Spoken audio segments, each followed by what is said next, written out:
ಗ್ರಾಮದ ಶ್ರೀ ಮಾರಿಕಾಂಬಾ ದೇವಿಯ ದೇವಸ್ಥಾನ ಅಭಿವೃದ್ಧಿ ಸೇವಾ ಸಮಿತಿ ನಿರ್ದೇಶಕರ ತ್ರೈಮಾಸಿಕ ಸಭೆ ಯಶಸ್ವಿಯಾಗಿ ಜರುಗಿತು. ಜಗಳೂರು ತಾಲೂಕಿನ ಸೊಕ್ಕೆ ಗ್ರಾಮದ ಗ್ರಾಮ ಪಂಚಾಯಿತಿ ಕಾರ್ಯಾಲಯದಲ್ಲಿ ಶ್ರೀ ಮಾರಿಕಾಂಬಾ ದೇವಿಯ ದೇವಸ್ಥಾನ ಅಭಿವೃದ್ಧಿ ಸೇವಾ ಸಮಿತಿ ಅಧ್ಯಕ್ಷರಾದ ದೊಡ್ಡಮನೆ ಗೋವಿಂದಪ್ಪ ಅಧ್ಯಕ್ಷತೆಯಲ್ಲಿ ಸಂಘದ ನಿರ್ದೇಶಕರ ತ್ರೈಮಾಸಿಕ ಸಭೆಯನ್ನು ಹಮ್ಮಿಕೊಳ್ಳಲಾಗಿತ್ತು. ಈ ಕಾರ್ಯಕ್ರಮವನ್ನು ಉದ್ದೇಶಿಸಿ ಅವರು ಮಾತನಾಡಿ, ನಮ್ಮ ಗ್ರಾಮದ ಪ್ರಸಿದ್ಧವಾದ ಶ್ರೀ ದೊಡ್ಡ ಮಾರಿಕಾಂಬಾ ದೇವಸ್ಥಾನ ಬಹಳ ಹಳೆ ಕಾಲದ ದೇವಸ್ಥಾನವಾಗಿದ್ದು, ಅದನ್ನು ತೆರವುಗೊಳಿಸಿ ಕಲ್ಲಿನ ದೇವಸ್ಥಾನ ನಿರ್ಮಿಸಲು ಅವರು ತಿಳಿಸಿದರು. ನಂತರ ಸಂಘದ ಎಲ್ಲ ನಿರ್ದೇಶಕರು ಚರ್ಚಿಸಿ ಅಧ್ಯಕ್ಷರ ಅಪ್ಪಣೆ ಮೇರೆಗೆ ಶ್ರಾವಣ ಮಾಸದಲ್ಲಿ ದೇವಸ್ಥಾನ ತೆರವುಗೊಳಿಸಿ ರಾಜಯೋಗದಲ್ಲಿ ದೇವಸ್ಥಾನ ನಿರ್ಮಿಸಲು ಅಡಿಪಾಯ ಹಾಕಲು ತೀರ್ಮಾನ ಕೈಗೊಳ್ಳಲಾಯಿತು.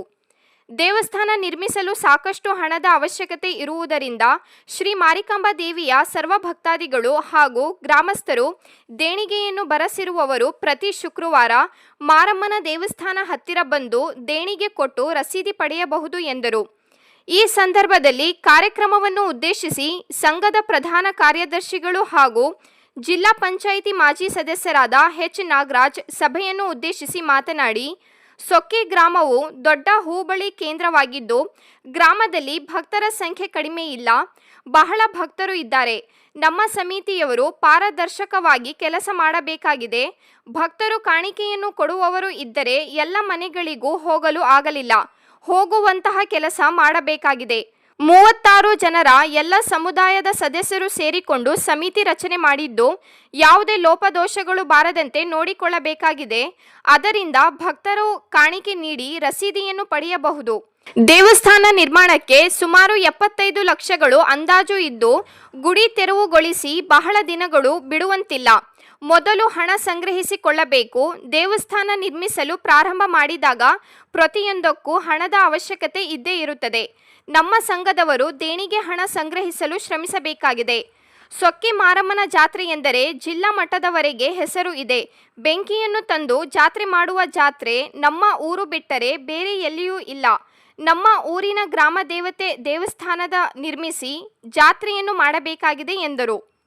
ಪತ್ರಗಳನ್ನು ಓದಿ ಹೇಳಿದರು. ಈ ಸಂದರ್ಭದಲ್ಲಿ ಗೌರವ ಅಧ್ಯಕ್ಷರು ಹಾಗೂ ಊರಿನ ಹಿರಿಯ ಮುಖಂಡರು ಎಂ ಚಂದ್ರಪ್ಪ, ಉಪಾಧ್ಯಕ್ಷರಾದ ಹಾಗೂ ನಿವೃತ್ತ ದೈಹಿಕ ಶಿಕ್ಷಕರು ಡಿಬಿ ಬಸಪ್ಪ, ಎಸ್ ತಿಮ್ಮಣ್ಣ, ಸಹ ಕಾರ್ಯದರ್ಶಿಗಳಾದ ಡಿ ಬಸವರಾಜ್ ಸೇರಿದಂತೆ ಸಂಘದ ಎಲ್ಲ ನಿರ್ದೇಶಕರು ಉಪಸ್ಥಿತರಿದ್ದರು.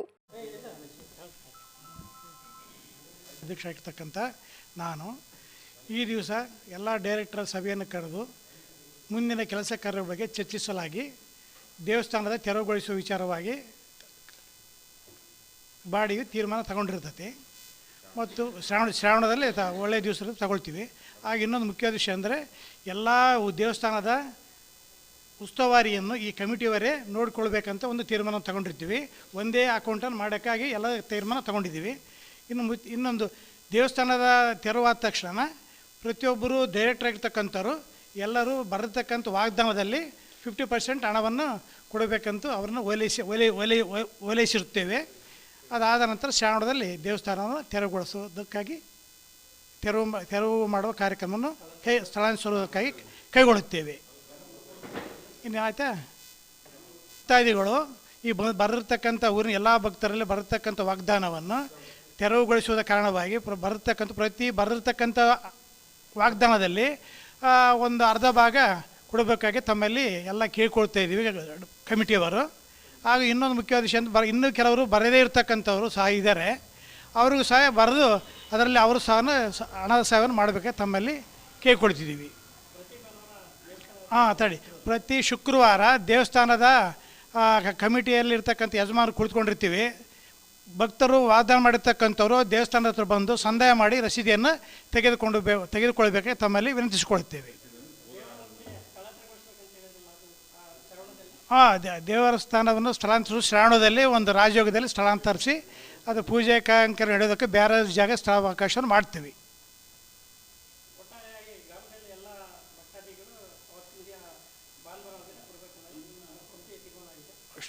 ಶುಕ್ರವಾರ ಪ್ರತಿ ಶುಕ್ರವಾರ ತೀರ್ಮಾನ ಆಗಿದೆ.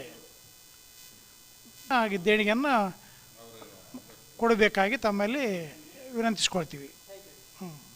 ಗ್ರಾಮದ ವಾಸಿ ನಾಗರಾಜ್ ಆದ ನಾನು ಶ್ರೀ ಮಾರಿಕಾಂಬಾ ದೇವ ಸಮಿತಿಯ ಪ್ರಧಾನ ಕಾರ್ಯದರ್ಶಿಯಾಗಿ ಕೆಲಸ ಮಾಡ್ತಾ ಇದ್ದೀನಿ. ಅದು ನಮ್ಮೂರಿನ ಗ್ರಾಮ ದೇವತೆ ಶ್ರೀ ಮಾರಮ್ಮ ದೇವಸ್ಥಾನ ಬಹಳ ದಿನಗಳಿಂದ ಭಾಳ ಹಿರಿಯರು ಕಟ್ಟಿದ ಹಳೆಯ ದೇವಸ್ಥಾನ ಇದೆ. ಆ ದೇವಸ್ಥಾನ ತೆರವುಗೊಳಿಸಿ ಕ್ರಮಬದ್ಧವಾಗಿ ಶ್ರಾವಣ ಮಾಸದಲ್ಲಿ ತೆರವುಗೊಳಿಸಿ ಮುಂದಿನ ಕಟ್ಟಡದ ಆಗುವಗಳ ಬಗ್ಗೆ ನಮ್ಮ 36 ಜನದ ಶ್ರೀ ಮಾರಿಕಾಂಬಾ ದೇವ ಅಭಿವೃದ್ಧಿ ಸೇವಾ ಸಮಿತಿ ಎಲ್ಲ ಸಮುದಾಯದವರು ಕೂಡಿ 36 ಜನದ ಒಂದು ಸಮಿತಿ ರಚನೆ ಮಾಡ್ಕೊಂಡಿವಿ.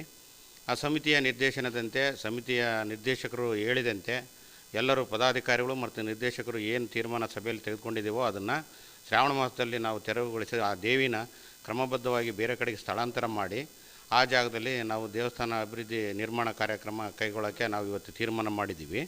ಹಾಗೆಯೇ ನಮ್ಮೂರಿನ ಗ್ರಾಮ ಸೊಕ್ಕೆ ದೊಡ್ಡ ಹೋಬಳಿ ಇರ್ತಕ್ಕಂಥ ಗ್ರಾಮ. ಇಲ್ಲಿ ನಮ್ಮ ಭಕ್ತರಿಗೇನು ಕಡಿಮೆ ಇಲ್ಲ. ನಮ್ಮ ಊರಲ್ಲಿ ನಾವು ಇಡೀ ಊರಿನ ಭಕ್ತರು ಎಲ್ಲ ಸಮುದಾಯದ ಭಕ್ತರು ಅವರೇ ವಾಲಂಟಿಯರಾಗಿ ಸುಮಾರು ಭಕ್ತಿ ಕಾಣಿಕೆ ಪಟ್ಟಿ ಬರೆದಿದ್ದಾರೆ. ಕಾರಣಾಂತರ ಮಳೆ ಅಭಾವದ ಕಾರಣಾಂತರದಿಂದ ನಾವು ಸ್ವಲ್ಪ ಮನೆಗೆ ತೆರಳಿ ಇದು ಮಾಡ್ಬೇಕಾಯ್ತು ಪಟ್ಟಿನ. ಬಟ್ ಅವರೇ ವಾಲಂಟಿಯರಾಗಿ ತಂದು ಕೊಡ್ತಾರೆ ಪ್ರತಿ ವಾರ ಅಂತ ಅಂದ್ಕೊಂಡಿದ್ದೀವಿ, ಪ್ರತಿ ಶುಕ್ರವಾರ. ಹಾಗೆ ಮುಂದಿನ ನಮ್ಮ ನಿರ್ದೇಶಕರು ಸಹ ಎಲ್ಲರೂ ನಾವು 36 ಜನರು ನಾವು ಪಟ್ಟಿ ಮಾಡಿದ್ದೀವಿ. ನಾವು ಕೈಲಾದಷ್ಟು ನಾವು ಭಕ್ತಿ ಕಾಣಿಕೆ ಸಮರ್ಪಣೆ ಮಾಡ್ಬೇಕಂತ ತೀರ್ಮಾನ ಮಾಡಿದ್ದೀವಿ. ಎಲ್ಲ ಒಟ್ಟಾರೆಯಾಗಿ ನಮ್ಮೂರಿನ ಭಕ್ತರ ಸಂಖ್ಯೆ ಭಕ್ತರಿಗೇನು ಕೊರತೆ ಇಲ್ಲ. ಮಾಡುವ ನಮ್ಮ ಸಮಿತಿ ಪಾರದರ್ಶಕದಿಂದ ಕೆಲಸ ಮಾಡಬೇಕಾಗಿದೆ. ಯಾಕಂದರೆ ಜನ ಕೊಡೋರಿದ್ದಾರೆ, ಮಾಡೋರಿದ್ದಾರೆ, ಎಲ್ಲ ಸಮುದಾಯದವರು ನಮಗೆ ಸಪೋರ್ಟ್ ಮಾಡ್ತಾಯಿದ್ದಾರೆ, ನಿರ್ದೇಶಕರು ಸಪೋರ್ಟ್ ಇದೆ. ಇಲ್ಲಿ ಮಾಡ್ತಕ್ಕಂಥ ಕೆಲಸದಲ್ಲಿ ಯಾವ ಲೋಪದೋಷ ಆಗಬಾರ್ದು, ಹಣ ದುರುಪಯೋಗ ಆಗಬಾರ್ದು ಅಂತೇಳಿ ನಾವು ಚಿಂತನೆ ಮಾಡಿ ಇವತ್ತು ಸಭೆ ಪ್ರತಿ 3 ತಿಂಗಳಿಗೊಂದ್ಸರಿ ಸಭೆ ಕರಿತಾ ಇದ್ದೀವಿ. ಇದನ್ನು ನಾವು ಮುಂದಿನ ಪೀಳಿಗೆಗೆ ನಾವು ಧಾರ್ಮಿಕವಾಗಿ ಈ ರೀತಿ ಮಾಡಿದ್ದೀವಿ ಅಂತೇಳಿ ಮುಂದಿನ ಪೀಳಿಗೆ ಮಾಡಿದರು ನಮ್ಮ ಹಿರಿಯರನ್ನು ನಿಟ್ಟಿನಲ್ಲಿ ನಾವೆಲ್ಲರೂ ಕೈ ಜೋಡಿಸಿ ಹಿರಿಯರು ಎಲ್ಲ ಜನಾಂಗ ಸಮುದಾಯದವರು ಮಾಡೋಕ್ಕೆ ಕಂಕಣಬದ್ಧರಾಗಿ ನಿಂತಿದ್ದೀವಿ. ಹಾಗಾಗಿ ನಮ್ಮ ಊರಿನ ಎಲ್ಲ ಭಕ್ತರು, ಅಕ್ಕಪಕ್ಕದ ಊರಿನ ಭಕ್ತರು ಅಥವಾ ಯಾರು ವಾಲಂಟಿಯರ್ ಮಾರಮ್ಮನ ಇದ್ದರೆ, ದೇವರ ಅಭಿಮಾನಿಗಳಿದ್ದರೆ, ಮಾರಮ್ಮನ ಬಗ್ಗೆ ಇದ್ದಿದ್ದರೆ ಅವರು ಸಹ ಕೊಡ್ಬೋದು ದೇಣಿಗೆನ. ನಾವಂತೂ ಇನ್ನು ಹೊರಗಡೆ ದೇಣಿಗೆ ನಿರೀಕ್ಷೆ ಮಾಡಿದ್ದೀವಿ, ಬಟ್ ಕೇಳಿಲ್ಲ. ನಾವು ಊರಿನವರೇ ಮೊದಲು ಮುಂದೆ ನಿಂತು ಮಾಡೋಕ್ಕಂತ ನಾವು ಪ್ರಯತ್ನ ಮಾಡಿದ್ದೀವಿ. ಆ ನಿಟ್ಟಿನಲ್ಲಿ ನಾವು ಸನ್ನದ್ಧರಾಗಿದ್ದೀವಿ ಮುಂದಿನ ದಿನಗಳಲ್ಲಿ. ಯಾಕಂದರೆ ಈಗ ಆಲ್ರೆಡಿ ನಾವು ಅರ್ಧ ದೇವಸ್ಥಾನ ಕಟ್ಟೋರಿಗೆ ದುಡ್ಡು ಕೊಟ್ಬಿಟ್ಟಿವಿ.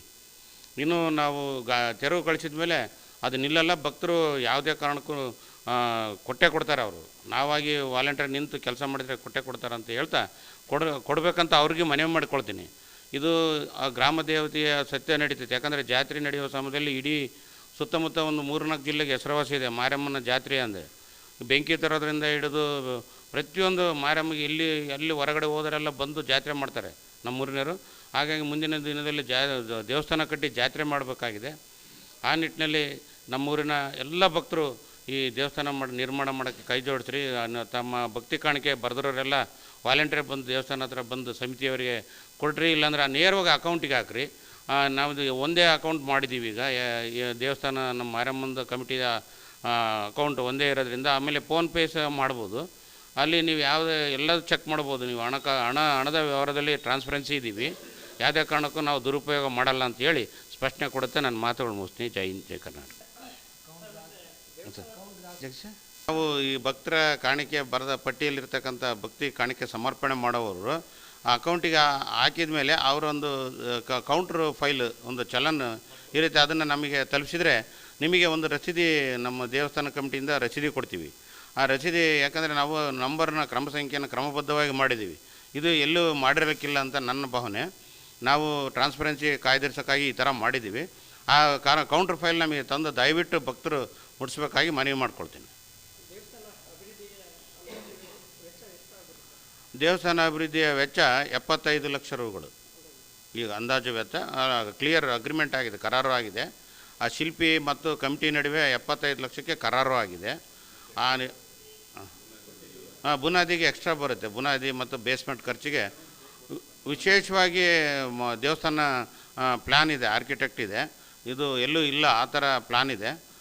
ಎಷ್ಟು ದೇವರು ಮಾರಮ್ಮಂದು ಎಷ್ಟು ಇರೋಕ್ಕೆ ದೇವಸ್ಥಾನ ಪುರಾಣ ಪುಣ್ಯಕಥೆಗಳು ಇರ್ತಲ್ಲ ಆ ಥರ ಸ್ಟ್ರಕ್ಚರ್ ಇದೆ. ಗೋಪುರನೇ ಒಂದು ಸುಮಾರು 19 ಅಡಿ ಇದೆ. ಅದು 11 ಅಡಿ ಬೇಸ್ಮೆಂಟ, 3 ಅಡಿ, 11 ಅಡಿ ಗರ್ಭಗುಡಿ ಆರ್ಸಿಸಿ ಅದ್ರ ಮೇಲೆ 19 ಅಡಿ ಗೋಪುರ ಇದೆ, ಕಲ್ಲಿನ ಗೋಪುರ.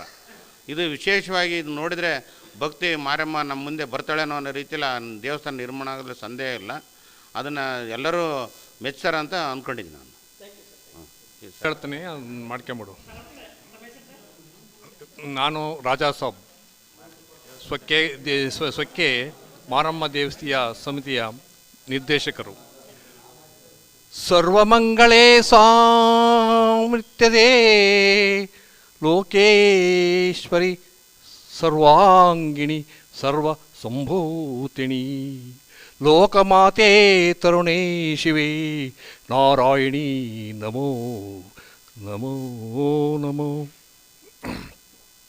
ಈಗ ನಾವು ಊರಿನ ಸೊಕ್ಕೆ ಗ್ರಾಮದಲ್ಲಿ ಮಾರಮ್ಮ ದೇವಿಯ ಒಂದು ನಿರ್ಮಾಣ ಇದು ಯಾಕಂದರೆ ಹಳೇದಾಗಿರ್ತದೆ. ಇದು ಹಳೇದಾಗಿದ್ದನ್ನು ತೆಗೆದು ಹೊಸ ಒಂದು ಮಾಡ್ತಕ್ಕಂಥ ದೇವಸ್ಥಾನದ ಒಂದು ಎಲ್ಲ ನಿರ್ದೇಶಕರು ಸೇರಿ ಸರ್ವಮತದಿಂದ ಇದನ್ನು ಮಾಡಿಕೊಂಡಿದ್ದೀವಿ. ಇದು ಅಚ್ಚುಕಟ್ಟಾಗಿ ಮತ್ತು ವ್ಯವಸ್ಥಿತವಾಗಿ ಮತ್ತು ಕಲ್ಲಿನಿಂದ ಕೂಡಿರ್ತಕ್ಕಂಥ ಒಂದು ಬೃಹತ್ ಒಂದು ಗುಡಿಯನ್ನು ಕಟ್ಟಬೇಕಂತಂದು ಎಲ್ಲರ ಆಸೆ ಆಗಿದೆ. ಈ ಆಸೆ ಶೀಘ್ರದಲ್ಲೇ ನೆರವೇರಿ ನಮ್ಮೂರಿನ ಮಾರಿಕಾಂಬ ದೇವಸ್ಥಿಯನ್ನು ಅತ್ಯುತ್ತಮವಾಗಿ ಯಶಸ್ವಿಯಾಗಿ ಜಾತ್ರೆಯನ್ನು ಮಾಡಬೇಕಂತ ಜನರು ನಮ್ಮಲ್ಲಿ ಎಲ್ಲರೂ ಪ್ರಾರ್ಥಿಸುತ್ತಾರೆ. ಅದರಂತೆ ಇನ್ನು ಮುಂದೆ ನಮ್ಮ ಸೊಕ್ಕೆ ಗ್ರಾಮದಲ್ಲಿ ನೆರವೇರಿಸುವುದು ಬಹಳ ಉತ್ತಮ ಅಂತಂತೇಳಿ ನನ್ನ ಅನಿಸಿಕೆ. ನನ್ನ ಹೆಸರು ಎಂ ಸಿದ್ದಪ್ಪ ಅಂತ. ನಾವು ಇಲ್ಲಿ ಎಲ್ಲ ಕಮಿಟಿ ಕಲಿತು 36 ಜನ ಕಮಿಟಿ ಕಲ್ತಿದ್ದೀವಿ. ಇಲ್ಲಿ ಪ್ರಧಾನ ಕಾರ್ಯದರ್ಶಿ ಆಗಿರ್ತಕ್ಕಂಥ ನಾಗರಾಜಪ್ಪ ಅವರು ಈ ದೇವಸ್ಥಾನದ ಎಲ್ಲ ಲೆಕ್ಕ ಪತ್ರ ಎಲ್ಲ ಸರ್ವಾನುಮತದಿಂದ ಓದ್ಬಿಟ್ಟು ಇಂಚಿಂಚು ಲೆಕ್ಕ ಕೊಟ್ಟಿರ್ತಾರೆ. ಅದೆಲ್ಲ ಸರಿ ಇದೆ ಅಂತೇಳಿ ಎಲ್ಲ ಕಮಿಟಿಯವರು ಒಪ್ಪಿರ್ತಾರೆ. ಆಮೇಲೆ ಮುಂದಿನ ಕಾರ್ಯಕ್ರಮಕ್ಕೆ ದೇವಸ್ಥಾನ ಕೆಡಬೇಕು ಅಂತೇಳಿ ಎಲ್ಲ ನಿರ್ಧಾರ ಮಾಡಿರ್ತಾರೆ.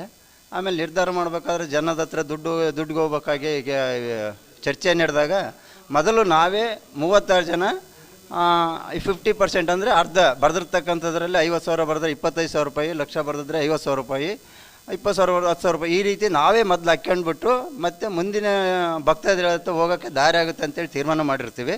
ಅದ್ರ ಪ್ರಕಾರವಾಗಿ ಎಲ್ಲರೂ ನಾವು ಶ್ರಾವಣದೊಳಗೆ 36 ಜನನೂ 50% ಕೊಡೋಕ್ಕಂತ ತೀರ್ಮಾನ ಆಗಿದೆ. ಆಮೇಲೆ ಮಾರಿಕಾಂಬ ದೇವಸ್ಥಾನ ದೇವತಿನ ಈಗ ಅದೇ ಬಸವಣ್ಣನ ದೇವಸ್ಥಾನ ಪಕ್ಕ ಇಡಬೇಕು ಅಥವಾ ಚೌತಿ ಮನೆಯಲ್ಲಿ ಇಡಬೇಕು ಅಂತೇಳಿ ಆ ಶಾಸ್ತ್ರ ಕೇಳಿಬಿಟ್ಟು ಮುಂದಿನ ಕಾರ್ಯ ಮಾಡೋದಕ್ಕೆ ಎಲ್ಲರೂ ಒಪ್ಪಿಗೆ ಕೊಟ್ಟಿರ್ತಾರೆ. ಇಷ್ಟು ಹೇಳಿ ನನ್ನ ಮಾತು ಮುಗಿಸ್ತೀನಿ.